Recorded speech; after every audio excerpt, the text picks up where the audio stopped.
Hello again. We're out on the canals and I'm just sitting chilling out and I'm thinking, you know, I'll just pass on a bit of advice to boaters, old and new, and you can take it on board if you want to or not, because it's what we're just trying to explain to people, what we've learned over the years, and that's all we want to do.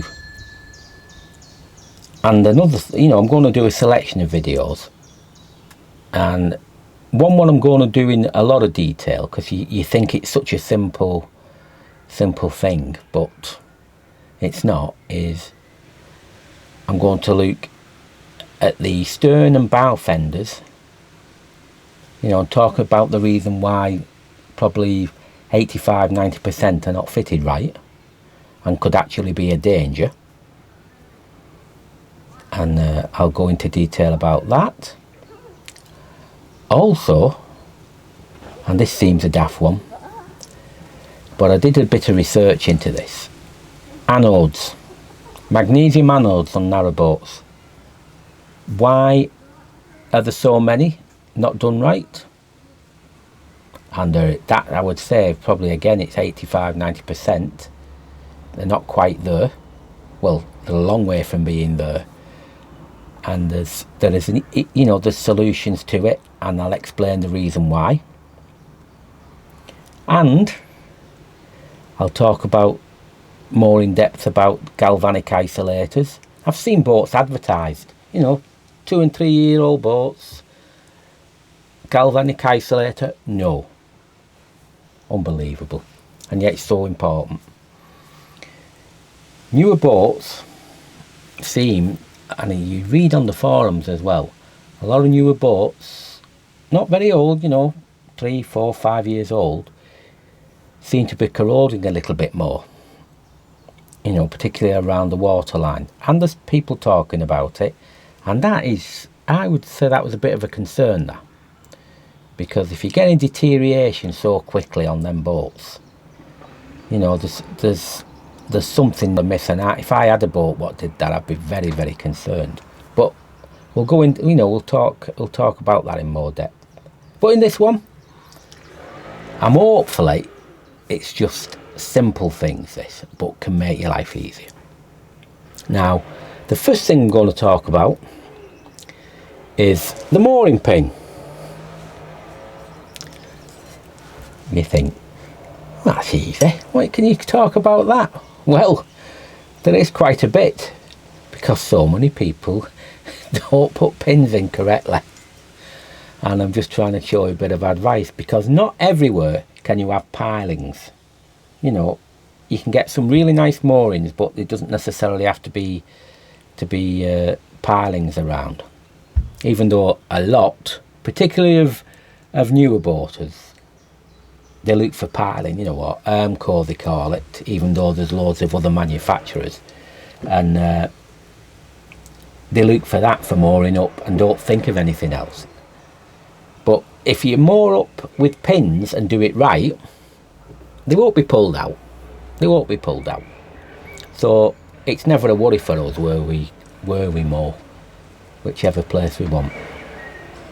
So I'll just explain a few things and see if you can understand what I'm trying to say. First of all, the mooring pin. If I had mooring pins, that's 100% part of it, not just a plain pin like that. Why? Well, if your boat's moving around a bit, or going up and down, or your rope's loose, it can lift up off the top of that.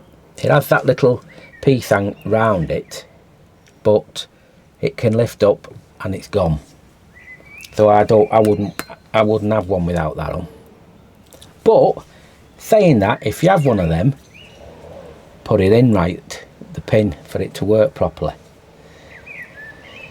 Now, when I watch some people, there's a technique.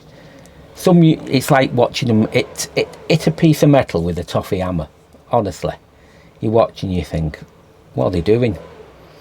And this is a selection of what we see. Number one, We see the ground goes in that much, big load of the pin sticking out. That's a recipe for disaster. However you're trying to put it in, it's going to come out very easily because it's not in far enough. It needs to go in as far as you can. Now, number two, if you have it that way towards your boat, it comes out very easy. It really does. So what you do, you have it that way on an angle like that. It's dead simple, and preferably in the angle of where your rope's going. So if your rope's on an angle, try to make that the angle. Right, it's second nature to us, this. Now, that's all well and good. So you do that, this part next. If you have it imperfect, like I've just said, so many people put the rope through that and put it back onto the boat. So that means you're losing all this strength and you're relying on a little weld, just a little weld there, that's holding your boat. And invariably, that will crack eventually because it's not meant to be used like that. So what you're supposed to do, goes that way. So if your rope's going there, that's like that. You go round that, so you've got your strength, but to stop it coming off, you put a piece through that hole. Just put a piece and then carry on. And that means your rope will never lift off, whether your boat moves up or down or wherever. It will not come off. There's no risk. So if you do it the right way, that you'll have no problems. The other thing is, and I'll show you all these on the videos, if it's quite soft, the ground, sometimes that won't hold it completely. And I'll just show you a very simple way to make it more secure. And plenty of people know about it. Plenty have never thought about it or are bothered. But this is the way we keep everything secure and not thinking is it going to be pulled out or anything like that. So I'm going to do them on the video, and I think you'll understand. And I always use a proper hammer, nothing else, quite an heavy hammer, you know, a lump hammer, and you know when you're hitting that, you're giving it a good clout. But again, technique for doing it, and I'll show that in the vid. So that's one. Now, another simple one, and this is, I'll see where it is. This is an easy one. You've got your spliced rope and you're putting it over your T-stud or your dolly, and you put it over. All well and good. Loads of times we've seen people, it's been on and it's been knocked up or anything, and it's lifted off and the boat's going out and they're holding that like that. That's loads and loads of people do that. Just have it like that. And yet there's a simple solution. And again, I'll show you how easy it is on the video. But all you have to do, if you look at that, is just put a piece through. That looks nothing now, but wait till you see it. You wait till how it goes on the dolly at the back and how secure it can't come off after you've done that. That's just another very simple idea. What just makes your boating easy. So I think this little video will draw to a close for now. I've got a few other things what I could tell you to what may make your boating a bit easier, but that's it for now. And you can have a good look at the video. I'll do it in slow motion if needed, and you'll may get an understanding of how easy it is. So let's get onto the videos, and we'll see what it looks like.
Very, very simple idea this. We got told by a friend many years ago, and we've always remembered. Because I remember when we had our semi-trad, I remember jumping off a boat and it unhooking off the dolly. And the back end of the boat just shot out, and I was holding the rope. So it was on like that. And if it's not on properly and that, it just easily comes off. Unbelievably easy. So we never get caught out with that. Now, never ever. And it's simple. Very, very simple. There's your splice rope. Just go through like that. Put it on. Pull it. That is as tight and secure as you could ever want anything to be. Really is. That will never come off no matter what angle you're at. And you'll always have hold of your boat. That's the main thing, isn't it? So that is it. Splice rope, normal method, put it through onto there, pull, and there you are. That is one of the best ideas we decided to follow. It really is. So I hope you find that a useful thing. Now, just before we go, just a couple of other things what we are always wary of. Particularly now as CRT on so many places are deciding not to, should we say, get the contractors to moor straight up to the edge. But sometimes, like we showed you in the video, you've no option but to use pins to secure your boat, you know, mooring pins. But once they're in, one thing you've got to be careful of is that nowadays in particular there's loads of people using towpaths going up and down, and once you've put your pin in and it's in the grass, very hard to see. Very hard indeed. Now, some people try putting a bit of a plastic bag on or something like that, which is having a go at doing it, but almost pointless at night because it doesn't reflect or anything. So we invested in a few things, not expensive, but I'll just show you. Now the first is the easiest one, and these go over the top of your mooring pin. Just reflective orange, put it on top, tie it, can't miss it. And at night, you know, with it being illuminous, people can see it and they won't be falling over it or riding the bike into it or kicking it or anything like that. Now another useful thing as well what we've got, and they're such a simple idea, are these. These are used with when you're camping with tents and that top section glows. You can get it in various colours. That goes bright green, as you can see in this little video. So you just place that next to the pin, and again you can see it and stop any unnecessary accidents. So that's another easy thing. These are all what we've learned over the years. Some people may know about them, other people may not, but it's just bits of advice.